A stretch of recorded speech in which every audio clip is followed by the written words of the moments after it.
지금은요 새 역사 새로운 센세이션 민석쌤의 암기비법에 빠져들다의 민석쌤입니다. 자, 오늘 이 영상은요 현대사 흐름을 잡는 영상인데 초보자분들을 위한 영상입니다. 여러분들이 한국사를 공부할 때 선사시대부터 구석기 신석기부터 쭉 달려오지 않습니까? 역사는 흐름 순서대로 공부하다 보니까 가장 마지막 종착지, 어떻게 보면 최고지를 앞두고 주저하는 경우를 너무 많이 봤습니다. 우리가 일반적으로 모든 과목을 공부할 때 앞부분 열심히 하면 뒤로 갈수록 이제 힘이 빠지잖아. 근데 현대사까지 힘을 빡 줘야 여러분들이 한국사 시험에서 고득점을 맞을 수 있습니다. 자, 어떻게 접근해야 될까요? 흐름이 역시 중요하겠는데요. 현대사를 공부할 때는요, 크게 대통령 중심으로 공부합니다. 대한민국 현대사는요, 솔직히 말씀을 드리면 여러분이 잘 아시다시피 민주주의가 굉장히 시련을 겪었고요. 그 속에서 결국 민주주의가 발전하면서 오늘날까지 이루어왔던 그런 역사를 보는 과목이 그 단원이 이 현대사 파트입니다. 민주주의와 또한 이 속에서 우리가 경제성장이라고 하는 눈부신 결과물도 맞이를 했죠. 뿐만 아니라 분단된 조국의 현실 속에서 그 통일 문제 같은 것들, 역시 통일 정책 같은 것들이 또 현대사에서 키워드 아닙니까? 선생님 오늘 이 시간은요 대통령을 중심으로 해서 좀 정의를 하겠습니다. 자, 일단 여러분 현대사의 시작이 우리가 언제라고 보죠? 일반적으로 45년 8월 15일 광복을 맞이했을 때부터 우리가 현대사의 어떤 시작이라고 보죠. 하지만 정확히 48년 8월 15일 날 우리가 45년에 해방이 됐지만 48년까지 3년, 정확히 3년 동안 미군정의 통치, 군정 통치가 이루어지지 않았습니까? 그래서 우리는 그냥 50년대라고 합시다. 50년대. 공부하기 쉽게 50년. 1950년. 왜? 6.25잖아. 1950년이 뭐니까? 6.25니까. 6.25. 물론 여러분들 48년 8월 15일 날 대한민국 정부가 수립이 됐다는 걸 알고 계셔야 돼요. 특히 이 사이에 있었던 아주 복잡한 건국 과정, 정부 수립 과정이죠. 미안합니다. 잘못된 표현을 쓸 뻔했네. 대한민국 정부 수립 과정을 여러분들이 좀 알고 계셔야 돼요. 그리고 50년 6.25부터 쭉 한번 달려가 볼게. 쭉쭉쭉쭉 하자. 아니다. 48년이라고 하자. 우리 깔끔하게 공부합시다. 48년. 현대사의 시작. 대한민국 정부가 만들어진 거니까 48년. 자, 그리고 2000년대까지. 2002년 월드컵으로 한번 기준을 잡아볼게요. 물론 한능검 시험에서는요.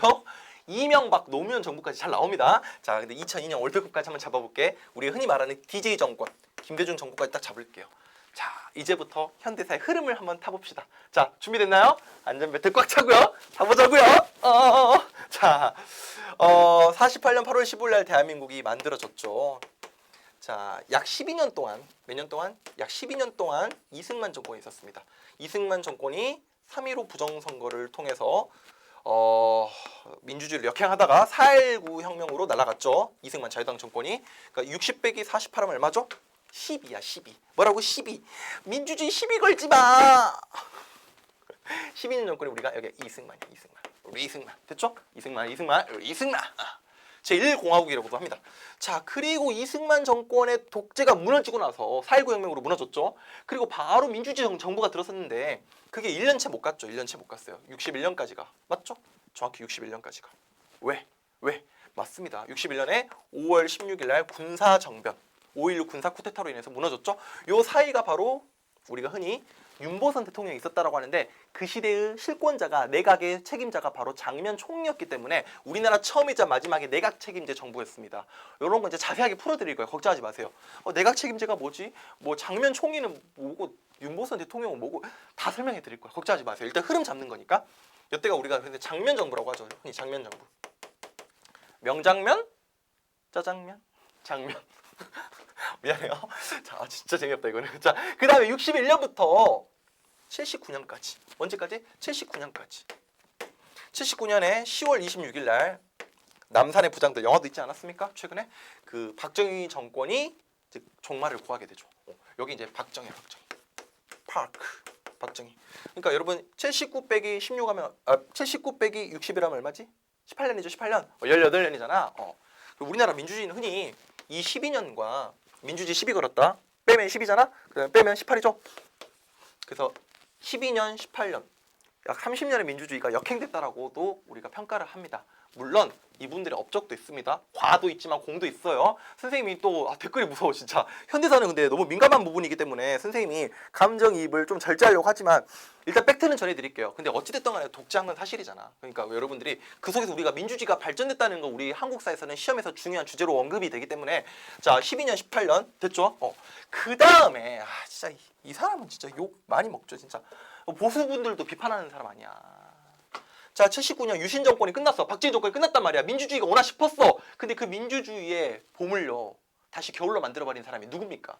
바로 전두환이잖아. 전두환. 강의를 찍고 있는 이 시점에서도 아직 살아있는 사람인데, 대통령이라 하기도 싫어요. 맞죠? 감정이 절제. 자, 이 사람이 박정희의 피가 마르기도 전에 또다시 군부가 등장하게 됩니다. 그래서 새로운 군부, 신군부라고 하지 않습니까? 12.12 군사 쿠데타야. 그러니까 5.16의 리메이크 버전입니다. 이게 12.12 쿠데타가. 그리고 80년이 됐습니다. 80년 3월부터 민주화 요구가 거세졌고요. 특히 5월 광주에서 절정을 달하게 되죠. 그리고 5월 18일 날 광주는 피로 얼룩지게 되지 않았습니까? 이게 5.18 아닙니까? 자, 어찌됐든 전두환 신군부는요, 5.18을 강경으로 진압한 다음에 손에 피 묻히고 결국 대통령이 되죠. 맞죠? 그래서 80년에 대통령이 되고 81년에 헌법 바꿔가지고 또 대통령 또 돼요. 박정희가 그래서 전두환이 그래서 11대 12대 대통령이야. 그 사이 누가 있었냐? 박정희가 죽고 나서 여러분들이 거의 존재감이 없는 분인데 최규하라고 있었어요. 최규하. 흐름 잡으세요. 흐름. 그리고 전두환이 머리 쓰죠. 그래서 머리가 없다라고. 머리를 너무 썼어. 전직 대통령들이 여러 번 하다가 끝이 안 좋았네. 나도 독재하고 싶은데 어떡하지? 에이, 모르겠다. 나 한 번만 할게요, 국민 여러분. 하지만 7년 할게요. 야, 2번 같은 한 번 한단 말이야. 머리 기가 막히게 썼죠. 그래서 머리가 없다니까. 88년까지 가요. 7년 정권이니까. 87년까지. 1987 영화 맞죠? 88년까지 가는 거죠. 88 빼기 81이니까 1987에서 우리가 6월 민주항쟁 우리가 또 중요하게 다루죠. 87년 6월 민주항쟁. 여기까지가 우리가 전두환이야.